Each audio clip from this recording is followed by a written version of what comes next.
welcome back to my channel. So today I thought I would sit down and talk to you about the one goal that I did not mention. So this is something that I've been looking into. I got interested towards the end of last year. Actually, I was curious about it, but I knew that was kind of out of my range. And then I worked on some things, and it might be a possibility that is something that I can do, but I'm very nervous and anxious and all that. So this is going to be the starting journey of possibly my sublimation journey. I am doing a lot of research first. I want to educate myself. I want to see what I'm getting into. I want to see the cost of this. There's many different options from what I have seen and different things that people do as a starter. So with that being said, I have my notebook here where I'm continuously writing, putting information into. So I know some of the stuff that I'm going to be needing. Obviously the printer, so I need a printer, whether it's an Epson that you can convert or an actual sublimation printer. When you convert a printer, this is what I've learned so far. In order to convert a printer, there's different models that people use. There's a very specific one that people tend to go to as a starter, and as soon as you get it, you don't get to put the ink that it comes with it. You buy sublimation ink and then you put it in the printer. What I have also learned is that it voids the warranty. Epson has a way to tell whether or not that is sublimation ink in there, and if you use it on a non-sublimation printer, then you void the warranty on that product. And if it gets damaged or broken or needs repairs, they don't cover for it. So a lot of people just opt out to buy another one because they find that it's more affordable than buying a sublimation printer. So that's one of the things that I have looked into. A lot of printers, I think they run around like $200 or something like that to get started from a really good one, or just like a starting point for a lot of people. The other thing you need is heat tape. The thing is, I joined some groups and I see a lot of people saying it left yellow marks, my tape stuck, and they mentioned a couple different things that you can use to remove that. And then I was trying to find like a heat tape that a lot of people like and they haven't had that many issues as far as like maybe leaving marks behind. So that's something else that I'm still kind of looking into. Paper. I've seen people use just regular printer paper and then sublimation paper. There's different types of sublimation papers from different companies. You can look into all those options. I've been doing the same thing. I'm actually going to try 3 different ones and see how those work. So I'm kind of excited about that. I also probably will try the printer one just to try it and see what it looks like. So why not? And then as far as the ink, there's a lot of ink out there. There's many brands out there. People like different ones. They have this, everyone has different results, and it's gonna be up to a preference at this point when you find what you like, and then you kind of go on with that. If you're buying a sublimation printer, a lot of them come with a specific ink, and you can use that ink for those printers. And I'm sorry if I'm gonna mispronounce this, Sawgrass I think it's called. They, I think, made it to where you can only use their ink. Their ink's very expensive, but a lot of people say they'll last you a while, and that it comes out to about the same as just you buying sublimation ink throughout the year or something like that. So I guess it'll depend on how much, if you have the money to buy one of those, and how much you print, and that's how you figure out how often you need to buy ink for it and how much it's going to cost you, versus the more affordable starter way and how much that's going to cost you. So that's another thing that I've been learning about. A press. So I have a heat press for like shirts and things like that that I can use. Now a mug press for like cups and mugs and like shot glasses and all that. I found one that I like. It's not available online just yet. It says it's coming soon. It's a 7-in-1. It's a really good price. It's the same company that I bought my heat press from. So I am actually going to support them again if I can get my hands on that other one. I checked again today and it's still not available. And I just signed up for the email where it states that's available. We'll see. It's got 4.8 reviews. And it seems like it's a good deal. It's a 7-in-1, and we'll see how that goes. It's also white like this one, so they can go together. I mean, that's not a major thing, but what I like the most is that it's 7-in-1. So it gives you more options, and it's a good price. Let's see, gloves. Some people say that you need to get the gloves because if you're doing cups, they come out really, really hot. So You have to find some gloves that you like. Some people found some on Amazon that are, I think, like $20. They're pretty affordable. A lot of people like them. They got like little dots all over them versus the more thicker ones. People say they like those, others said they don't because they're too thick. So you just have to find gloves that you yourself would like. A lint roller, which this is something I think about but actually makes sense because I usually tend to have one here for when I do vinyl, and I would lint roll the stuff and then press the stuff, so it actually does make sense. So a lint roller, so you need one of those, and butcher paper, or what's the other one, the other paper, I gotta remember what it is. So either one of those. Apparently when you're doing sublimation, you need to put a sheet of butcher paper underneath, then you put your item, then you put another piece of the, you put the sublimation, then another piece of the butcher paper, and then I would use my heat press brown paper thing, I forgot the name, and then press it, in case any of the inks transfers over, then it goes to the butcher paper. And then I saw somebody else mention that you should put something in between the shirt so it doesn't transfer onto like the back side of the shirt. So it's pretty interesting. For as far as like what do I want to try, I have an idea what I want to try first. I'm still researching shirts that you can use for sublimation. I know they have to be mostly polyester, but there's some paper out there in ink that allows you to do cotton. So the other thing that I wrote down on my notes was a waist tank. Apparently the machine does come with one, but I wasn't sure because I didn't find anyone that really mentioned whether you could just empty it out, if you have to replace it when it's full, like how does it fully work when it comes to that. So I figure if you have an extra one on hand, I guess it wouldn't be such a bad idea. I'm not sure. The videos that I watched for the machine that I'm trying to go for, it does have like a sensor and it tells you when it's full and things like that. Another thing that I like from the machine that I'm looking at is that it's supposed to tell you how much it costs you to do like the print. You can see the ink levels.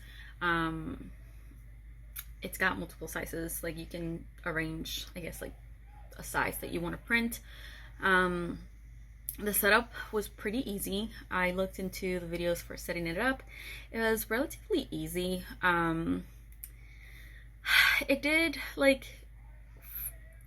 the way they did it, it took a couple steps, but other than that, I mean, it wasn't too bad. And then I would have to learn what temperatures to press the items. A lot of people said whoever you're buying from, they will give you that information. So they'll tell you for this item, you press it for this temperature for this amount of time. So somebody else in another video recommended keep a notebook.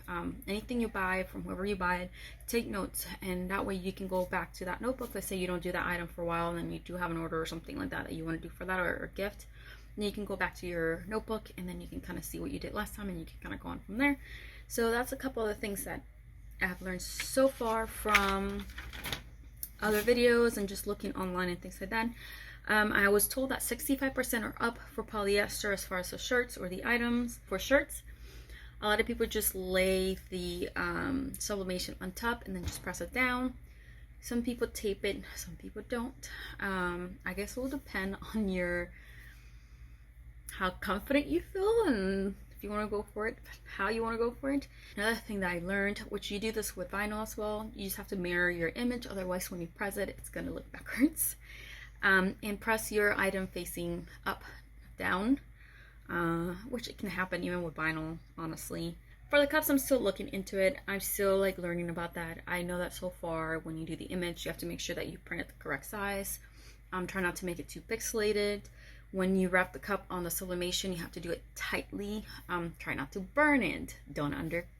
There's two different ways how you can get the sublimation to stick. So either you do an oven that has to be dedicated just to that, or you can use the press. An oven's going to take you anywhere from 6 to 7 minutes, and you got to turn your cup. And then a press, it's going to take you, I think it was like 60 seconds or a minute and some change. And then you do it for X amount one way, then you turn the cup 180, and then you do it the rest of the way, and that's it. And it's supposed to be dishwasher safe from most of the stuff I read. If you do it correctly, it should be fine. I think that's so far where I'm at. I did find a website or a company that I have been in contact with as far as like everything else. I'm waiting for one final email from them, and just to kind of hear back on one final detail. This would include a lot of the supplies I need for the printer, so I'll be set on that. And then the only other thing that I need to worry about at that point would be getting the press. And once I have the press, then I'm good to go. For the other things, I have my other press here, so I can try shirts and bags and whatever comes my way that I can try it and not melt it. Now, the only thing that scares me is that the temperature is higher than what I would do on a shirt. Like on a shirt, I usually do like 305. I think the highest was like 310 at one point for glitter, and it's seconds. Like this is seconds, like 10-15 seconds at most for certain things, and then you just, that's it. For these, for the shirts, some people are doing like 400 for X amount of time, which is a lot longer usually than what I have done before, and then they like burn the shirt. Oh my god. I'm not laughing at them. I'm just thinking that I want to do the same thing and it's going to be awful. I'm laughing at myself already and I haven't even tried this. I'm nervous. So I have so many questions, but I can't answer them until I actually try it myself, or like a problem comes around and I try it myself and then I troubleshoot it or look for it online. So like that's where I'm at this point. I have decided on the heat press for sure. I have decided that I'm going to buy the specific printer. From what a lot of people said, they wish it would have gotten that particular size, and that's what I'm kind of leaning towards that. Now, it's a new thing to try. I would usually not go all in. So what I have done is I have given myself, I'm very anxious, so you're gonna see me like, ooh. So what I have decided to do is give myself a time frame. So within X amount of time, usually people say if you do really well with it, this is how like you get to pay it off. And then within X amount of time, this is when you actually start doing like hitting profit, or you're like doing better. And then this amount of time, you're full profit basically. Like once you kind of get your things together and get things moving, you're set. I have an ultimate goal out of everything that I'm trying to do, and this year it's the start of it, and I'm gonna see how it turns out. So with that being said, I think that's just about everything that I have. If you know anything in regards to sublimation and you want to add any tips or information down below, please do, like anything at all. I have watched so many YouTube videos. I have subscribed to a couple of people. Yes, so that's what I've been up to. That is the goal that I did not mention. And honestly, this video will not be uploaded until after I have it and after I have gotten to sort of play with it. I want to see where I stand first. I want to see how I can get things going, and then I'll start this mini journey, and I'll share it online. But first, I want to have the peace and get the knowledge that I need before I share with you. And that's basically why I haven't really kind of mentioned much about this. So yeah, so whew, that was a lot. That's a lot. It's a lot. Yeah, so I think I'm gonna end the video here. I'm going to go do something else to kind of get my mind distracted. I'm going to do a little bit more research on a couple other things, and then eventually I'll get my hands on a couple more things, but little by little I want to do that. This is going to be a big step, something huge to start and jump into, and I want to make sure that I'm doing this correctly and being smart about this. So we'll see. Yeah. So all right, I want to thank you all so much for watching. I guess technically this will be part 1 of this, and unboxing will come next if I decide. And then once I have that done, then the rest will be down to, hey, let's try this, let's try that. I got this done. I got that done. Thank you all so much for watching. I will see you on the next video. Keep an eye out for this new journey if you're interested, if you have questions, if you want to learn yourself. Maybe you can learn something new. I always wanted to learn something new, and this is gonna be it. All right, I'll see you on the next video.